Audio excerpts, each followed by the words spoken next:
আসসালামু আলাইকুম। সবাই ভালো আছেন, সুস্থ আছেন? আলহামদুলিল্লাহ আমরা ভালো আছি, সুস্থ আছি।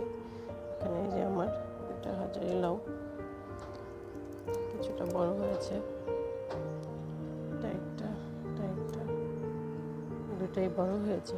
বাকিগুলো ভিতর দিয়ে হচ্ছে, কিন্তু নষ্ট হয়ে যাচ্ছে। দেখা যাক আর কিছু হয় কিনা।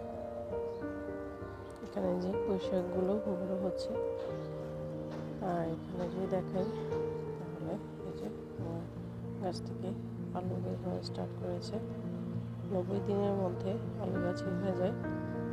আর এখানে এই যে আমার পেঁয়াজ গাছগুলো মাশাআল্লাহ বড় হয়েছে, পেঁয়াজ হচ্ছে, ক্লোজলি দেখেন পেঁয়াজ বের হচ্ছে, পেঁয়াজ হচ্ছে। আমি ছোটো ছোটো চারা লাগিয়েছিলাম, বেশ বড় হয়েছে আলহামদুলিল্লাহ। আর এখানে এই যে আলু গাছ,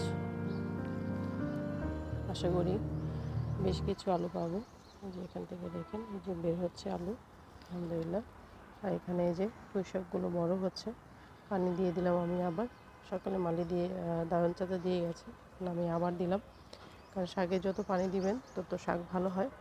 আর এখানে এই যে আমার আখ গাছটা কিছু করা হচ্ছে না, কারণ এটার জন্য বেড লাগবে আরেকটা, কারণ এটা বোর্ডে ছিঁড়ে ফেলতে হবে। তো ইনশাল্লাহ করে ফেলবো ঈদের পরে। তো এই তো আমার ছোট্ট ভিডিও, বাগান ভিডিও।